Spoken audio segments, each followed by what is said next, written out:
25th of November, 2023. Somehow or another, I got my hands on some mushrooms, and I've been holding on to them for a while. Opportunity knocks. My girl goes overseas. I had the house to myself, and I decided to do a heroic dose. And a heroic dose, if you're familiar, is 5 grams of psilocybin, of dried mushroom, or more. I intended on doing 5, and then I saw there was still some left in the bag, and I thought, chucked it in the tea. If you're gonna walk on thin ice, you might as well dance. It's Joey Diaz. And I did a bunch of things in the lead up to this to ensure that I had the best possible trip I could to get the most out of it. And I made a whole video on how to pack for a trip, essentially. The day comes, I've spent about a week in preparation, which basically looks like cleansing. Mind, body, spirit, home, just really clean. You want to enter the spirit world pure, you know what I mean?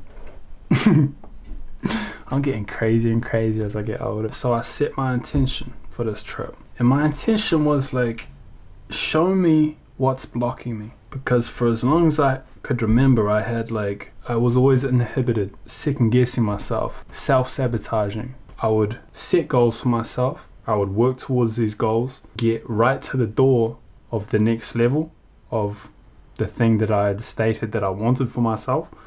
And then I'd like panic and I'd shoot myself in the foot. I'd self-sabotage and I'd fuck it up.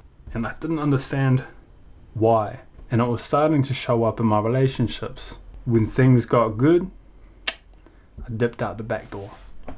You know, I didn't want to love. I didn't want to connect. I didn't want you to know me for everything that I am, to allow us to get too cozy. So that was my intention. Show me what's blocking me. I took 7 grams in a tea. Foul tasting. I hate the taste of shrooms. This tastes like feet. Not for me, bruv, not for me. I prefer my feet live with French tips. And so I did this trip, man, and boy, was the answer revealed to me. I spent about 20 minutes doing breathing exercises, specifically the Wim Hof method. 30 big, deep heaving breaths, then full exhale, then hold as long as you can, then one big inhale, hold it and try and like apply pressure to this point in your head, your third eye, your pineal gland.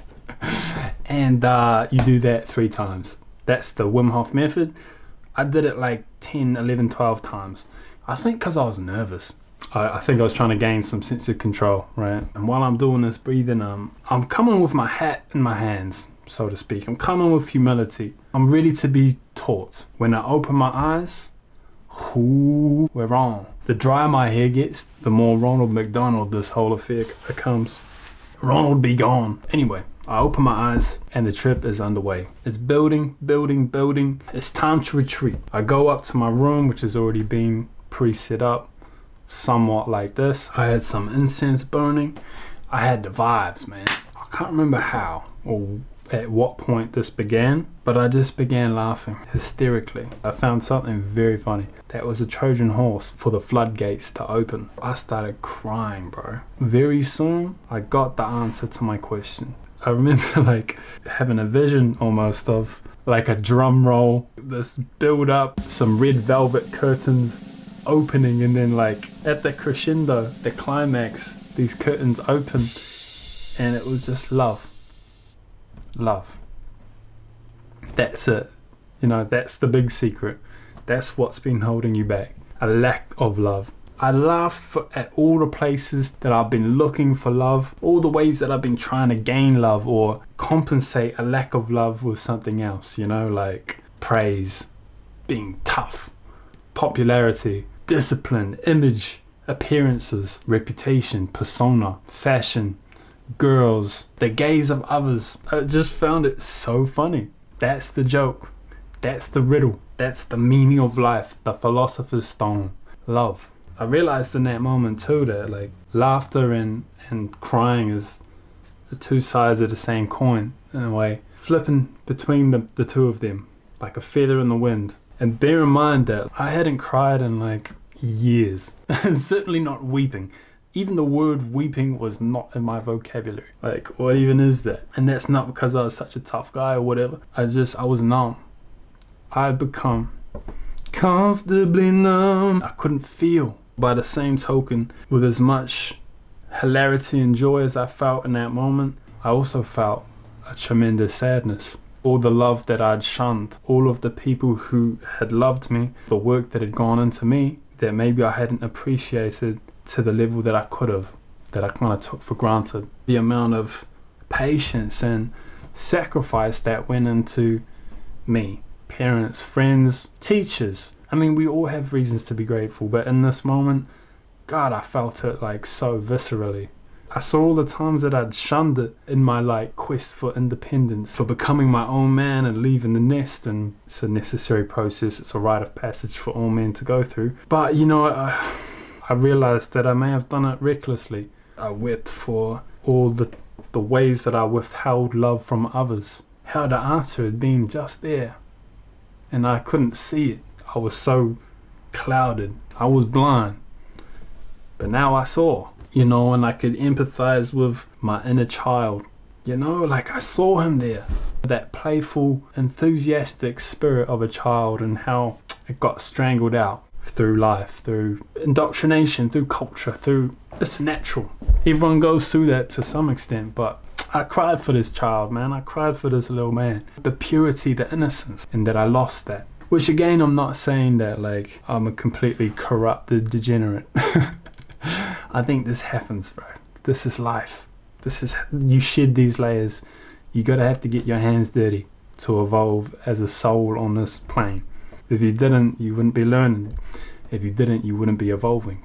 I kind of mourned my loss of innocence. I cried over how I'd had opportunities to express love, but had been stifled in the moment. And now my opportunity had passed me by. I cried for the people that I loved and the struggles that they were facing. The struggles, the just pain. I saw all the pain, bro, everywhere. You know, it was a lot, man. It was a lot. And man, I ended up on my hands and knees, bro. Like, brought my hands to pray. And, you know, I wasn't a religious man, and it felt like the hand of God was touching me, touching my forehead. And like, I was like baptized in tears. I was drenched. And like I said, I hadn't cried in a long time. And it felt so good. Years of trauma, of bullshit, emotion and tension and beef with people, resentment. It all just like, I bled it out my eyes, man. And I wound up at the foot of my bed. And I just kept saying, thank you, thank you, thank you, thank you. And of course it's love. I just kept saying, of course, it's love. In my other video, I talked about how in the studies that they did, and the changes of like people actually quitting smoking, people who had a cancer diagnosis and were like now depressed or just basically bummed out that they were gonna die, they came to terms with that and their symptoms are lifted. The commonality, what had to take place for those changes to occur and remain, was this experience, a transcendental experience. And I sure as hell had that, man. I never saw things the same after that. I gained faith that day, I think, too. What were my key takeaways? There were two, I think. One was what was blocking me. It was a lack of love and how I treated other people, how I treated myself, how I talked to myself, the weight and the pressure that I put on myself to be something, to make something of myself. And even if I was working towards this thing, I never rewarded myself for my labor, for my work. I saw this child in me, right? It's like I'd been whipping this kid, like trying to get him to do all of these things and become this vision I had. But even when he put the effort in, I didn't praise him. I didn't praise myself. I was a toxic boss. I was child trafficking and I was a bad boss. Good things weren't happening to me because I wasn't acting from a place of love. I was acting from a place of scarcity, of survival, of like confusion. I was worshipping false idols. You know, all of the cliches, of the corrupted ways that people want things. Just everything. Everything came back down to love. And I realized in that moment that love is the currency of the universe, or at least the good universe. Perhaps hell is just the opposite. And the second one was this. This came as like a vision. I saw it like a candle, a light, flickering. in a storm. The winds picked up, the rain got heavier, thunder, lightning. This candle, this light was getting blown on, you know, was all sideways, but it wouldn't be extinguished. And this is kind of like being introduced to the masculine and the feminine sides of love, right? Because there's the duality to everything. I think I'd associated love with like pink and flowers and kisses and holding hands and like kind of soft, soppy Disney stuff. In that moment, I realized like love is fierce, man. And I know that sounds like fucking some mum's bumper sticker on a minivan. Sassy ass, like, love is fierce. But it is, man. Like, love is courageous.